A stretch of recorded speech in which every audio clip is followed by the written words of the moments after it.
Assalamualaikum warahmatullahi wabarakatuh. Halo semua, kembali lagi di channel Raider Manhwa. Kali ini Mimin akan melanjutkan sebuah komik yang berjudul Sang Iblis Pemakan Jiwa. Dan apabila kalian masih bingung dengan alur ceritanya, kalian bisa cek deskripsi atau langsung saja menuju playlist yang ada di halaman channel ini untuk memulainya dari part 1. Tanpa basa-basi lebih jauh, mari kita masuk di part 15.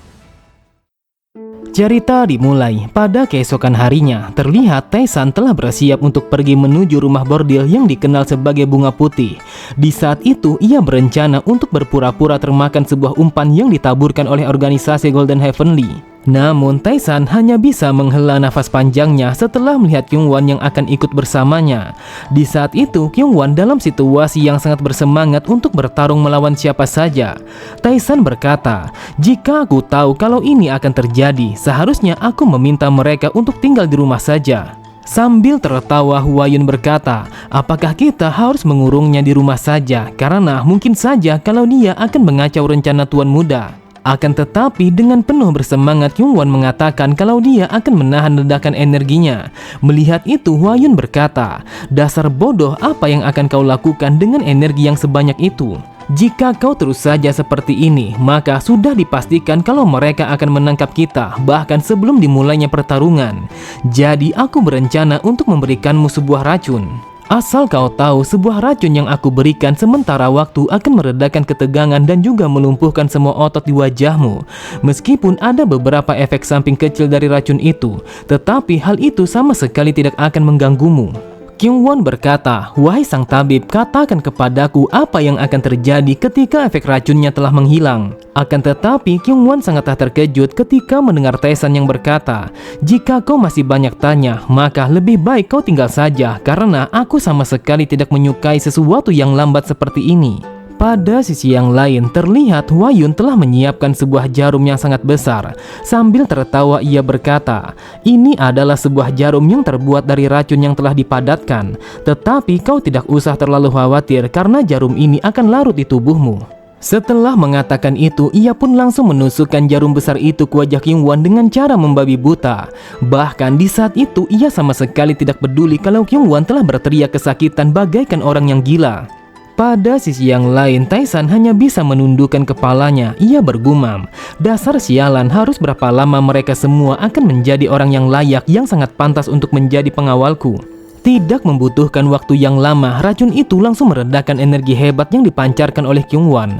Namun di sampingnya Soyun bergumam, apakah ini adalah efek samping dari racun itu sampai-sampai ia terlihat seperti orang yang bodoh. Beberapa saat kemudian, ketika hari sudah malam, mereka pun telah sampai pada pavilion Bunga Putih. Terlihat dengan sangat jelas kalau tempat itu tidak semegah rumah bordil yang biasanya dikunjungi oleh Tae-san. Namun meskipun tempat itu terlihat sederhana, tetapi ada begitu banyak para prajurit yang menjaga tempat itu. Soyun berkata, "Lagi dan lagi Tuan Muda mengunjungi sebuah tempat yang seperti ini. Dasar sialan, apakah dia sama sekali tidak bisa menghargai bagaimana perasaan yang dialami oleh Nona Muda?"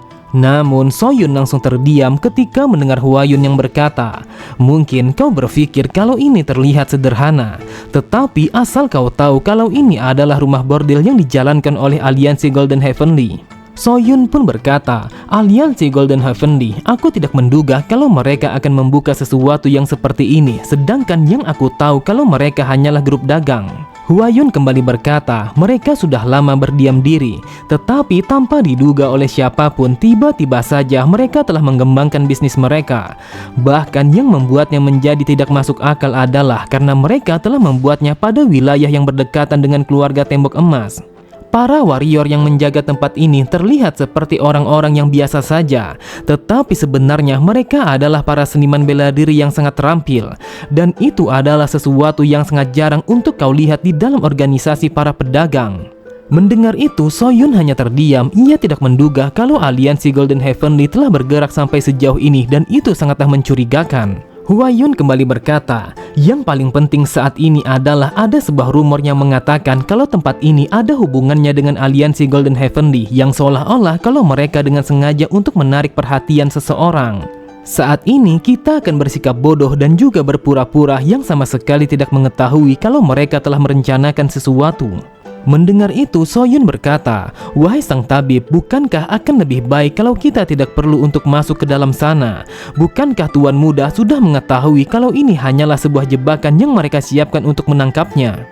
Sambil tertawa, Huayun berkata, "Dasar bodoh, untuk apa kau mengkhawatirkan Tuan Muda? Bukankah kau sudah tahu kalau dia bukanlah seseorang yang pantas untuk dikhawatirkan?" Tanpa keraguan sedikit pun, Tae-san bersama anggotanya langsung memasuki rumah bordil itu meskipun ia menyadari kalau ini hanyalah sebuah jebakan. Di saat itu, ia telah disambut oleh seorang wanita yang menunggu di depan pintu. Sambil tersenyum, ia berkata, "Wahai Tuan Muda, sudah sangat lama kami bertanya-tanya kapan Tuan Muda yang terhebat di Wuhan ini akan memberikan sebuah hadiah dengan mengunjungi tempat kami." Tepat di belakangnya, Huayun berkata, "Aku sama sekali tidak menduga kalau kehebatan Tuan Muda telah menyebar dengan sangat cepat sampai-sampai kalian telah menantikan kehadiran Tuan Muda." Kemudian ia pun mendorong wanita itu sembari berkata, "Tetapi kalian harus memperlakukan Tuan Muda seperti seorang VIP. Jadi aku meminta kepadamu untuk menyiapkan sebuah tempat yang paling bagus untuk kenyamanan Tuan Muda." Tetapi Tae-san sama sekali tidak menghiraukan wanita itu karena ia hanya memperhatikan para warrior yang menjaga tempat itu. Memang benar adanya, di saat itu ia melihat kalau para penjaga telah menyebarkan energi mereka yang seakan-akan mengatakan kalau mereka bukanlah penjaga sembarangan. Tae-san bergumam, "Hal ini sangatlah mengesankan. Yang aku perhatikan, masing-masing dari mereka adalah para warrior yang setingkat dengan warrior para bangsawan. Aliansi Golden Heavenly sama sekali tidak bisa menghasilkan para warrior yang sehebat ini. Jadi aku sangat yakin kalau ada kekuatan yang jauh lebih besar tepat berada di belakang mereka. Jujur saja, aku begitu penasaran siapa sebenarnya orang-orang itu sampai-sampai mereka berusaha dengan sangat keras untuk mencoba menangkapku."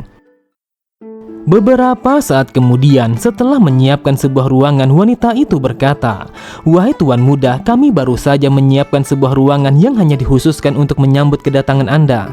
Di saat itu, Huayun langsung berjalan mengikuti Tae-san dari arah belakang karena ia begitu penasaran apa yang akan dilakukan oleh Tae-san di dalam sana.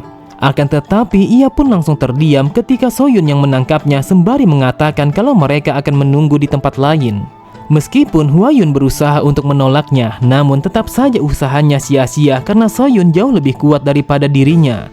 Lalu ia juga meminta kepada Kyungwon untuk pergi meninggalkan ruangan itu. Sesampainya di tempat yang berbeda, terlihat Huayun begitu kesal karena ia sama sekali tidak bisa menyaksikan apa yang sebenarnya dilakukan oleh Tae-san terhadap para gadis. Sampai-sampai semua gadis yang tidur bersamanya akan menjerit tidak kurang dari 6 jam. Huayun berpikir, jika aku melihat, maka aku akan mengetahui bagaimana Tuan Muda mampu mengubah para wanita menjadi seorang gadis yang berjiwa murni. Pada sisi yang lain, terlihat Soyun telah melemparkan pandangannya kepada Kyungwon karena ia menyadari kalau Kyungwon terlihat begitu aneh. Memang benar adanya, terlihat Kyungwon hanya bisa menutup kedua matanya dengan begitu rapat. Bahkan di saat itu tubuhnya berkeringat dingin yang seakan-akan. Menyadari akan hal itu, Soyun pun bertanya apakah Kyungwon telah merasakan efek samping yang lainnya dari sebuah racun yang diberikan oleh sang tabib. Tanpa menolehkan pandangannya kepada Soyun, Kyungwon pun mengatakan kalau dia baik-baik saja. Setelah mengatakan itu, ia bergumam, "Ketika racun ini telah menghilang, aku pun langsung merasakan sesuatu yang berbeda. Dasar sialan, bagaimana mungkin dia mengatakan kalau ini adalah efek samping yang begitu ringan?" Ternyata di dalam pandangannya Soyun telah terlihat begitu seksi dan juga sangat menggoda. Dengan wajah yang memerah, Soyun berkata, "Jika kau merasa tidak nyaman, akan lebih baik kalau kau harus beristirahat terlebih dahulu. Ataukah mungkin kalau kau ingin beristirahat di dalam ruangan itu?" Melihat ekspresi Soyun yang terbayang di kepalanya sambil berteriak, Kyungwon mengatakan kalau dia baik-baik saja tanpa adanya rasa sakit sedikit pun. Kemudian Soyun kembali berkata, "Kyungwon, apakah kau yakin kalau kau baik-baik saja? Apakah mungkin kau ingin kuperiksa di dalam ruangan itu?" Seketika itu juga, Kyungwon langsung menghantamkan kepalanya berkali-kali ke arah tembok agar ia bisa menghilangkan efek samping dari racun yang diberikan oleh sang tabib. Pada sisi yang lain, Huayun langsung tertawa terbahak-bahak karena ia begitu puas setelah melihat Kyungwon yang begitu frustasi untuk melawan efek samping dari racun itu. Melihat itu, Kyungwon bergumam, "Dasar sialan, bajingan itu telah mengetahui kalau situasi ini akan terjadi setelah racun itu telah menghilang." Namun tiba-tiba saja mereka berdua langsung bersiap untuk menarik bilah pedang mereka masing-masing setelah melihat ada begitu banyak orang-orang yang memasuki ruangan mereka. Ternyata orang itu adalah salah satu dari tetua keluarga Zhongli yang bernama Monwun. Dengan tatapan mata yang sinis ia berkata, "Sepertinya bajingan itu telah berada di tempat lain karena yang aku lihat di tempat ini hanya ada sekumpulan para idiot." Di saat itu para warrior langsung menarik pedang mereka masing-masing dan mengepung mereka bertiga. Terlihat Huayun hanya terkekeh, ia berkata, "Ternyata para warrior dari keluarga Zhongli telah terlibat di dalam situasi yang seperti ini." Dengan santainya Monwun berkata, "Aku tidak menduga kalau kau akan bisa menyadari kami dengan secepat itu. Tetapi hal ini akan memberikan sebuah alasan yang sangat kuat kalau kami akan membunuh kalian semua." Setelah mengatakan itu, ia pun langsung memerintahkan para pasukannya untuk membunuh mereka bertiga. Namun tanpa diduga, Kyungwon langsung melompat dan bersiap untuk menebaskan bilah pedangnya. Ia berkata, "Dasar bajingan, aku sudah gatal menahan diri dari gejolak efek samping racun ini.